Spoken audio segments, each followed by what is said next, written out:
குஜராத்தை மிரட்டும் சண்டிபுரா வைரஸ். அறிகுறிகள் முதல் பாதிப்புகள் வரை ஒரு தெளிவு பார்வை. குஜராத் மாநிலத்தில் பெய்து வரும் பருவமழையால் பரவும் சண்டிபுரா வைரஸ் தொற்று பாதிப்பால் ஆகஸ்ட் முதல் வாரம் வரை 22 குழந்தைகள் உயிரிழந்துள்ளனர். இந்தியாவில் 2003ஆம் ஆண்டில் இருந்தே பரவி வந்தாலும் குழந்தைகளே இதனால் அதிகம் பாதிக்கப்படுகின்றனர் என்று மருத்துவர்கள் தெரிவிக்கின்றனர். இந்த வைரஸ் பெரும்பாலும் மத்திய, மேற்கு மற்றும் தென்னிந்திய மாநிலங்களில் பரவி வருகிறது. குறிப்பாக மத்திய பிரதேசம், ராஜஸ்தான், மகாராஷ்டிரா, குஜராத், ஆந்திரா மற்றும் தெலுங்கானா ஆகிய மாநிலங்களில் பாதிப்பை ஏற்படுத்தி இருக்கிறது. 1965ஆம் ஆண்டில் மகாராஷ்டிரா மாநிலம் நாக்பூர் மாவட்டத்தில் உள்ள சண்டிபுரா கிராமத்தில் காய்ச்சலால் பாதிக்கப்பட்ட 2 குழந்தைகளின் இரத்த மாதிரியை பரிசோதித்த போது அந்த வைரஸ் முதலில் கண்டறியப்பட்டது. அந்த கிராமத்தில் அறியப்பட்டதால் இதற்கு சண்டிபுரா வைரஸ் என்று பெயரிடப்பட்டது. 2004ஆம் ஆண்டு தி லான்செட் மருத்துவ இதழில் இந்த வைரஸ் குறித்து கட்டுரை வெளியானது. அதில் இது ராப்டோவிரிடே என்ற குடும்பத்தை சேர்ந்த வெசிகுலோ வைரஸ் பேரினத்தை சேர்ந்த RNA வைரஸ். நாய்களுக்கு பரவும் ராபிஸ் வைரஸையும் இதே குடும்பத்தை சேர்ந்ததுதான் என்பதால் ராபிஸ் பாதிப்பின் அறிகுறிகள் பெரும்பாலும் இதிலும் தென்படும். பாதிக்கப்படுவோருக்கு கடுமையான மூளை அழற்சி ஏற்பட்டு நரம்பு மண்டலம் செயலிழந்து உயிருக்கு ஆபத்தை விளைவிக்கும். முக்கியமாக 15 வயதுக்கு உட்பட்ட குழந்தைகளையே இது அதிகம் பாதிக்கும் என தெரிவிக்கப்பட்டுள்ளது. சண்டிபுரா வைரஸ் என்பது பூச்சிகள் மூலம் மனிதர்களுக்கு பரவக்கூடியது. கொசுக்கள் கடித்து உறிஞ்சும் பூச்சிகள் மற்றும் கால்நடைகள், வளர்ப்பு பிராணிகள் மீது அமரும் பூச்சிகள் மூலம் மனிதர்களுக்கு பரவுகிறது. மழைக்காலம் தொடங்கும் போது பெண் இனத்தை சேர்ந்த பிலோபோட்டோமின் வகை மணல் ஈக்கள் மற்றும் கொசுக்கள் மூலம் இந்த நோய் மனிதர்களுக்கு பரவுகிறது. பெரும்பாலும் பருவமழை காலம், ஈரப்பதமான சூழலிலும் இவ்வகை கொசுக்கள் இனப்பெருக்கம் வேகமாக இருக்கும்.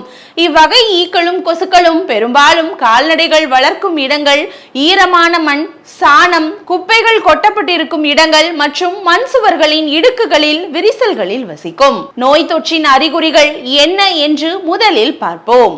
சண்டிபுரா வைரஸ் என்பது என்சிபாலிட்டிஸ் எனப்படும் மூளை திசுக்களின் வீக்கத்தை ஏற்படுத்தும் வகையை சேர்ந்தது.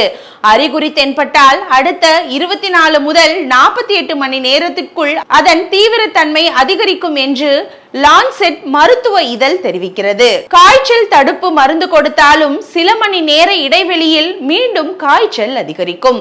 காய்ச்சலை தொடர்ந்து கடுமையான வாந்தியும் இருக்கும். பாதிக்கப்பட்டவரின் மனநிலையிலும் நினைவாற்றலிலும் மாற்றம் ஏற்படும். அவர்களின் செயல்பாடுகள் மாற தொடங்கும். இது மூளை பாதிப்பின் எதிரொலியாகும். திடீரென வலிப்பு ஏற்படுதல் மற்றும் வயிற்றுப்போக்கு அதிகரித்தல், நரம்பு மண்டலம் பாதிக்கப்பட்டு செயலிழக்க தொடங்கும். பாதிக்கப்பட்டவரால் பேசுவது கடினமாகும், பார்வை திறன் குறையும், உடலின் நிலைத்தன்மையை இழப்பர், மூளையில் எரிச்சல், முதுகுத்தண்டில் வலி, தலைவலி, கழுத்து விரைப்புத்தன்மை மற்றும் வெளிச்சத்தை பார்க்க முடியாமல் போதல் போன்ற அறிகுறிகள் ஏற்படும். அதிகம் பாதிக்கப்படுவோர் யார் என்று பார்த்தோமேயானால் சண்டிபுரா வைரஸ் பெரும்பாலும் 15 வயதுக்கு உட்பட்ட குழந்தைகளையே, குறிப்பாக கிராமப்புறங்களில் அதிகமாக பாதிக்கப்படுவதாக கண்டறியப்பட்டுள்ளது. 2003ஆம் ஆண்டில் ஆந்திராவில் வைரஸ் பரவிய போது 9 மாத குழந்தை முதல் 14 வயது குழந்தைகள் வரை பாதிக்கப்பட்டனர். மருத்துவமனையில் அனுமதிக்கப்பட்ட 48 மணி நேரத்துக்குள் தான் அதிக உயிரிழப்புகளும் ஏற்பட்டன. தற்போது குஜராத்திலும் பெரும்பாலான குழந்தைகளை உயிரிழந்துள்ளனர். சண்டிபுரா வைரஸ்க்கு இதுவரை எதிர்ப்பு மருந்தும் தடுப்பூசியும் இல்லை. நோயின் அறிகுறிகளை முன்கூட்டியே அறிந்து சிகிச்சை அளிப்பதே சிறந்த வழியாகும். குழந்தைகளுக்கு இந்த வைரஸ் பாதிப்பு ஏற்பட்டால் 50% முதல் 70% வரை உயிரிழப்பு ஏற்பட வாய்ப்புள்ளதாக மருத்துவர்கள் தெரிவிக்கின்றனர். ஏற்கனவே தொடக்கத்திலேயே கண்டறிந்து தீவிர சிகிச்சை அளிப்பதே உயிரை காக்கும் ஒரே வழியாகும். தீவிர சிகிச்சை பிரிவில் அனுமதித்து தொடர்ச்சியாக கண்காணித்தல், அறிகுறிகளுக்கு ஏற்றவாறு மருந்துகள் அளித்தல், உடலின் வெப்பத்தை குறைக்கும் வகையில் ஈரத்துணியால் ஒத்தடம் கொடுத்தல், நீர்ச்சத்து குறையாமல் பார்த்து கொள்ளுதல் மற்றும் இரத்த அழுத்தத்தை கட்டுக்குள் வைத்தல், மூளை திசுக்கள் வீங்காமல் இருக்க உரிய சிகிச்சைகளை அளித்தல் அவசியம். ஒரு குழந்தைக்கு வைரஸின் அறிகுறிகள் இருந்தால் உடனடியாக மருத்துவர் பரிந்துரை மூலம் இரத்த பரிசோதனை, PCR பரிசோதனை அல்லது ஐஜிஎம் எலிசா பரிசோதனை செய்து உறுதி செய்யலாம். வைரஸ் பரவலை எவ்வாறு தடுப்பது என்று பார்க்கலாம். வைரஸ் பரவலை தடுக்கும் வழிகளில் முதன்மையானது சுற்றுப்புற தூய்மை. வைரஸை பரப்பும் கொசுக்கள் மற்றும் ஈக்கள் இனப்பெருக்கம் செய்யும் இடங்களை கண்டறிந்து பூச்சிக்கொல்லி தெளித்தல். கால்நடைகளில் கழிவுகள் மற்றும் குப்பைகளை முறையான வழிகளில் அகற்றுதல்.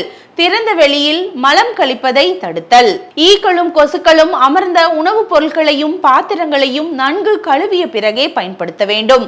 சுவர்களில் உள்ள துளைகள், இடுக்குகள், மரப்பொந்துகள், கோசாலைகள், கால்நடை வளர்க்கும் இடங்கள் மற்றும் வேளாண் பொருட்கள் சேமித்து வைக்கும் இடங்களில் பூச்சிக்கொல்லி மருந்துகளை தெளிக்க வேண்டும். உடலை முழுமையாக மூடும் ஆடைகள், பூச்சி விரட்டிகள் மற்றும் கொசு வலைகளை பயன்படுத்துதல் அவசியம். 2003ஆம் ஆண்டில் ஆந்திரா மற்றும் மகாராஷ்டிராவில் 183 பேர் உயிரிழந்தனர். 2004ஆம் ஆண்டில் குஜராத்தில் அதிக உயிரிழப்புகள் ஏற்பட்டன. 2006ஆம் ஆண்டில் தெலுங்கானாவின் வாராங்கால் பகுதியில் 49 பேர், நாக்பூரில் 39 பேர், 2026ஆம் ஆண்டில் இதுவரை 22 பேரும் உயிரிழந்துள்ளனர்.